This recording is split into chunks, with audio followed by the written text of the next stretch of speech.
Afwan Bu ya, izin bertanya, ini perihal dunia usaha mungkin dari sisi ribanya Bu ya. Mungkin ada seseorang, beliau ini bisa disebut seorang pengusaha gitu. Namun untuk meningkatkan usahanya ini meminjam uang gitu Bu ya ke bank, apakah ini termasuk riba? Dan selanjutnya juga beliau ini hobi dengan berbagi Bu ya. Jadi sebelum dalam masa pinjaman tersebut beliau ini lebih senang berbaginya gitu. Meskipun masih ada hutang tersebut gitu. Mohon penjelasannya Bu ya. Wassalamualaikum warahmatullahi wabarakatuh. Assalamualaikum warahmatullahi wabarakatuh. Kita semuanya rindu pahala dari Allah, dan untuk mendapatkan pahala dari amal kebaikan kita adalah yang kita lakukan dengan tulus, ikhlas karena Allah. Dan ikhlas ada syarat-syaratnya dong, dari sesuatu yang bersih, bukan dengan hawa nafsu. Nah ini makanya misalnya ada orang punya uang utang jatuh tempo, ditagih sama yang punya uang, malah sedekah. Kebaikan apa itu? Bayar utang lebih gede pahalanya. Pasti hawa nafsu, pengen disanjung kalau dia seorang dermawan, karena sudah dicap saya di kampung saya biasa dermawan. Dia hanya pengen dilihat orang, karena dia suka berderma, suka berbagi, sehingga di saat tidak berbagi setahun saja kayaknya jadi jelek, runtuh. Kalau memang Anda tidak punya, katakan tidak ada. Ya tahun lalu saya bagi-bagi sampai ratusan juta mungkin, tapi hari ini saya tidak ada. Nggak usah malu memaksakan lah. Ini kalau sudah memaksakan, bukan Allah lagi yang dicari, tapi sanjungan dari manusia. Nah kemudian dia untuk usahanya meminjam. Saya tidak tahu di mana tempatnya. Pokoknya begini, kalau Anda meminjam uang kemudian mengembalikannya harus pakai tambahan, itu riba. Seberapapun, terserah namanya apa, namanya si cantik, si jelita, atau si bunga, atau si apa, itu masalah nama, terserah. Jadi kalau memang pokoknya minjam, ya kan, kemudian kembalinya ada tambahannya, itu adalah riba. Dan ini harus insyaf dalam hal ini. Kalau memang Anda termasuk orang yang terjerumus dalam hal ini, bukankah Allah Maha Pengampun? Jangan membela kesalahan, tapi tinggal istighfar, minta pertolongan, ya Allah entaskan aku daripada kehinaan ini, kan gitu saja. Allah Maha Kasih. Siapa sih yang gak berdosa hari ini? Kadang mata kita ngelihat yang haram, kan gitu. Kadang mulut kita ngomong yang salah, kadang gunjing kita, kadang ini, kita banyak dosa. Tapi orang berdosa itu sangat mudah kalau dia insyaf. Yang repot mengatakan gunjing gak haram kok, lah gak diampuni. Ngelihat begini biasa, nggak haram, melihat harta aurat, ya nggak diampuni oleh Allah. Ini kok riba, sama, nggak diampuni. Jadi paling enak adalah kita akui itu adalah haram, biarpun kita masih belum bisa mengentaskan diri dari keharaman tersebut, tapi kita minta ampun kepada Allah. Yang repot kan, oh gunjing gitu aja kok haram, ya berarti nggak akan berhenti dan dia diampuni oleh Allah. Judi kan sedikit haram, sama. Kalau sudah meremehkan sama, gitu aja kok riba, loh. Berarti tidak diampuni karena dia belum menyadari, belum mengisap. Kemudian bagi orang tersebut jauh lebih bagus membebaskan dirinya daripada urusan riba tersebut. Kecuali dari pinjam nggak pakai begitu, nggak pakai tambahan, ya nggak riba dong, bagus dong. Nah biasanya dalam dunia perbankan yang dikemas dengan syariat itu ada nanti transaksi dengan cara apakah namanya nanti ya, ikatan kerjasama atau murabahah, atau ada transaksi-transaksi yang disesuaikan dengan syariat. Dan himbauan kami adalah mendukung sesuatu yang diarahkan pada syariat, biarpun mungkin bank syariah sendiri sampai hari ini juga masih perlu penyempurnaan, karena itu adalah upaya-upaya dari orang yang ingin menjalankan syariat. Tidak ada yang menjalankan syariat langsung full 100%, ada kekurangan, tinggal tugas Anda menyempurnakan. Tapi paling tidak dalam menyempurnakan Anda dukung segala sesuatu yang ada hubungannya dengan syariat. Kalau sudah ada, kemudian setelah itu Anda tidak boleh congkak merendahkan orang yang masih di dalam dunia konven. Jangan merendahkan dasar kon neraka. Oh enggak, bisa jadi dia menangis, bisa jadi dia ingin bertobat, bisa jadi dia ada penyesalan dalam hatinya, hanya belum punya kesempatan saja untuk mengentaskan dirinya dari kehinaan tersebut. Jadi selagi Anda sudah bisa menjadi terbebas daripada sebuah kehinaan, maka Anda jangan merendahkan orang yang masih dalam kehinaan. Karena bisa jadi kita dijatuhkan lagi oleh Allah ke tempat yang hina tersebut. Tapi yang ada adalah pandang mereka dengan kasih sayang, kita kasih himbauan, masukan, dukungan, dorongan. Jadi kredit namanya. Kredit ini sudah kita paparin panjang sebetulnya tentang kredit. Kredit ini ada dua. Ada kredit produktif, ada kredit konsumtif. Kalau kita kreditnya produktif, pinjam uang untuk tambahan modal usaha, boleh saja, namanya kredit produktif. Dalam Islam namanya disebut qirad atau mudharabah, bagi hasil, meski belum 100%, tapi boleh. Kenapa boleh? Lil hajah, karena hajat. Kita ngukur diri dah sebelum ngomongin orang, ngukur diri. Minjem modal usaha nih biar gampang. Jadi hukum itu agar supaya kita bisa memahami dengan benar, jangan dua hukum. Buat orang lain hukumnya A, buat diri sendiri B. Nah, ini namanya salah. Begitu hukumnya, pilih kasih dia. Begitu. Nih begini, saudara nih yang hadir di masjid nih, punya duit di rumah, biar gampang aja, 10 miliar semuanya nih duitnya, masing-masing 10 miliar. Maka saudara, saya pinjam sama bapak-bapak nih, minjem, kan punya 10 miliar, saya minjem berapa ya? 2 miliar 2 miliar buat saya dagang. Dagang apa? Dagang sendal umpamanya. Sendal apa ya? Sneakerman. Ya apa aja dah. Pokoknya mau dagang. 2 miliar. Sedagang. Lalu saya balikin sama bapak 2 miliar. Sementara usaha saya meningkat. Mau nggak? Saya tanya nih. Mau nggak? Hah? Saya tanya nih. Bapak nih punya duit kan 10 miliar. Saya pinjam buat saya usaha 2 miliar. Ya untung saya usaha. Buat saya usaha. Nih 2 miliar. Setelah setahun saya balikin sama bapak 2 miliar. Mau nggak? Mau nggak? Nah, inilah Islam mengizinkan kredit produktif. Begitu. Biar kita paham. Kredit produktif. Begitu.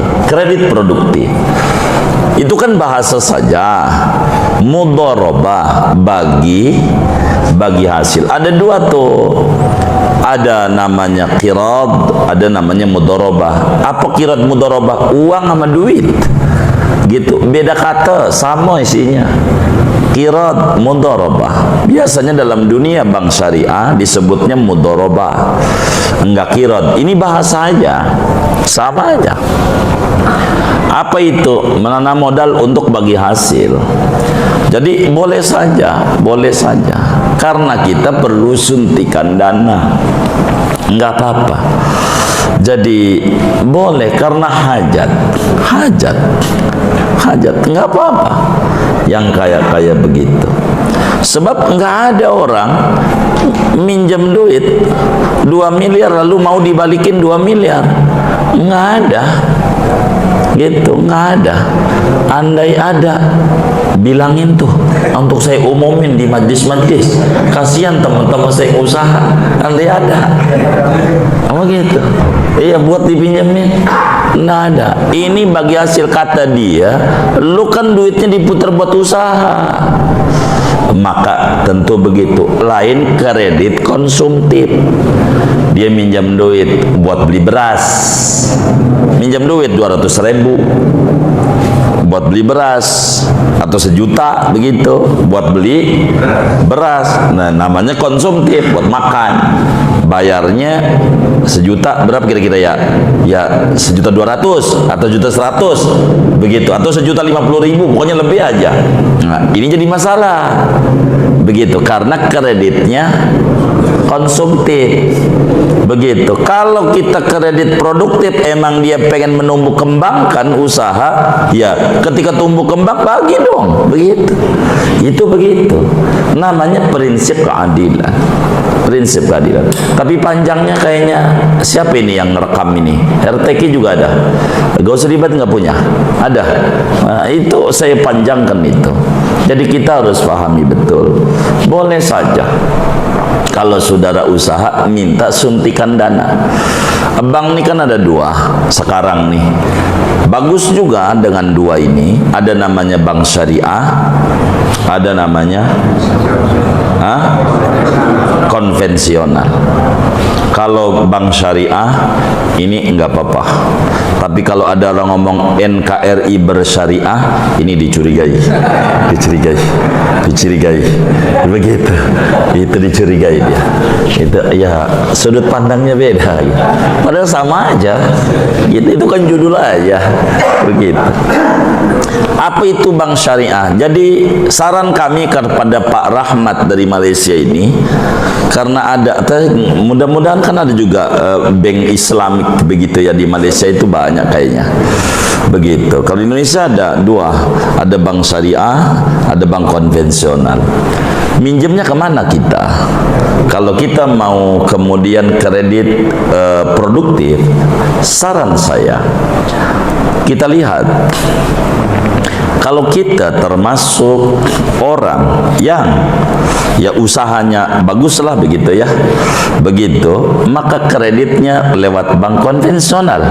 Karena konvensional itu bisa ditutup dengan perubahan, nanti akan ada pemotongan dengan sendiri. Kalau bank syariah udah flat dari awal sampai akhir, begitu. Maka bagi orang-orang yang ASN gitu atau yang kerja kantoran yang gajinya tetap, bank syariah lebih cocok karena dia nggak puyeng dengan IHSG namanya, jadi indeks suku bunga dia.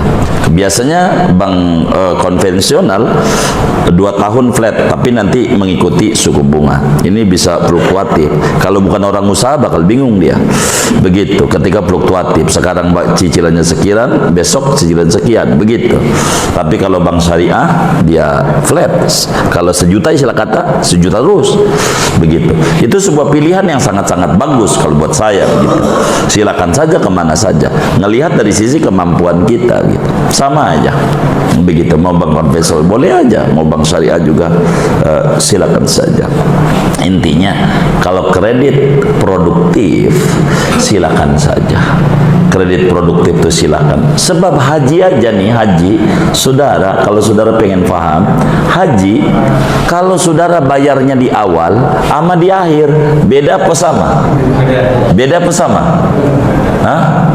Antara bayar, ini udah pernah haji apa belum ya? Gitu. Bayar di awal sama di akhir, beda apa sama? Beda, pelunasannya beda. Karena mengikuti suku bunga. Gitu. Yang udah bayar duluan, yang kayak kemarin zaman corona udah lunas, dia mau 35. Begitu, karena dia udah close dia. Begitu. Begitu. Yang sekarang ini bakal berubah-berubah, nggak sama itu pelunasannya. Kapan dia melunasinnya? Itu begitu. Lebih duluan ya lebih ringanan, ada hitungannya. Sama aja kayak tiket pesawat.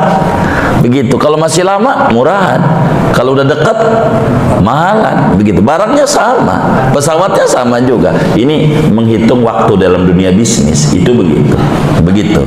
Oleh karena itu, saudara sekalian, kepada Pak Rahmat dari Malaysia khususnya, kalau kami begitu ya, kami ini termasuk orang yang ikut berpendapat bila kreditnya itu adalah produktif, silakan Bapak, boleh untuk bisnis,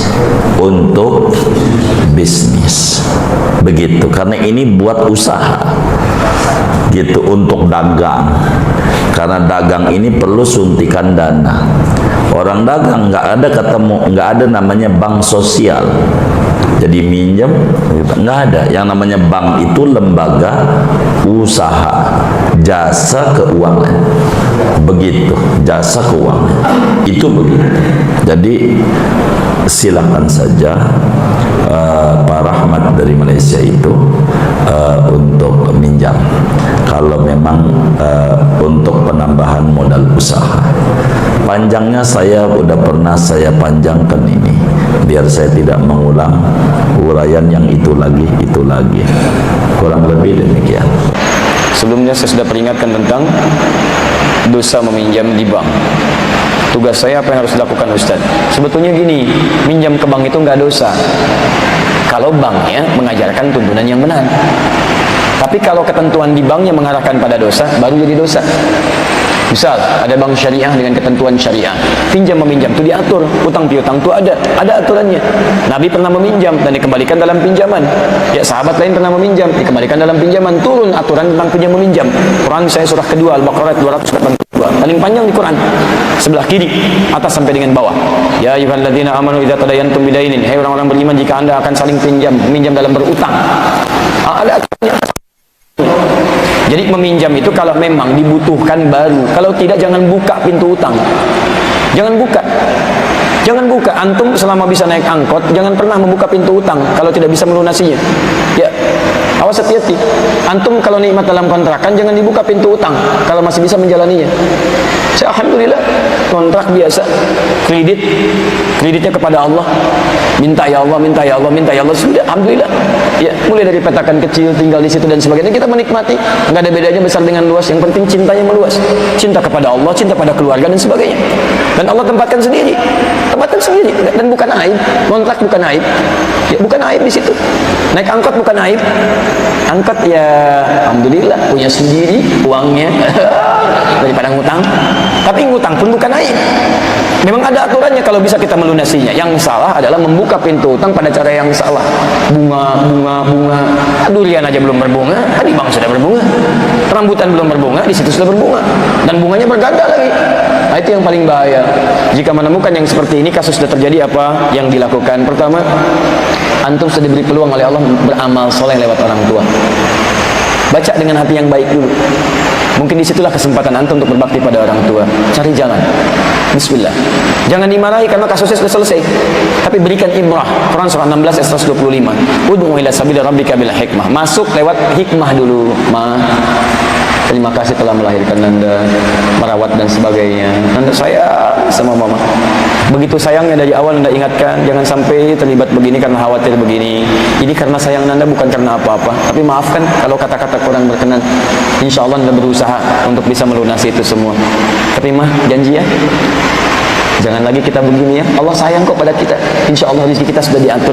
Ayo kita pelan-pelan lunasi. Bismillah. Ya. Bismillah. Antum cari, minta, ya Allah, ibu saya melahirkan saya, ya Allah, jangan pisahkan saya, ya Allah, dengan amalan-amalan keburukan yang pernah dikerjakannya. Ampuni dosa, ya Allah, berikan saya rezeki, ya Allah. Saya yakin Kau pemberi rezeki, Engkau yang telah mengatur, Engkau tidak akan menyanyiakan hamba-Mu. Engkau yang berjanji di Quran akan mengampuni dosa. Engkau yang berjanji di Quran akan mencukupkan orang kalau dia bertobat. Engkau yang berjanji di Quran akan melimpahkan rezeki kalau dia berhijrah. Ya Allah, Engkau dengan segala janji-Mu mengatakan tidak akan mengingkari janji. Innallaha la yukhliful mi'ad. Bacakan semua ayatnya. Setelah itu antum mohon kepada Allah. Ya Allah, ya Rabb, hamba memohon dengan segala kekuasaan-Mu, dengan sifat-Mu yang tidak menepati janji, dengan janji-Mu yang pasti terjadi, hamba mohon ya Rabb.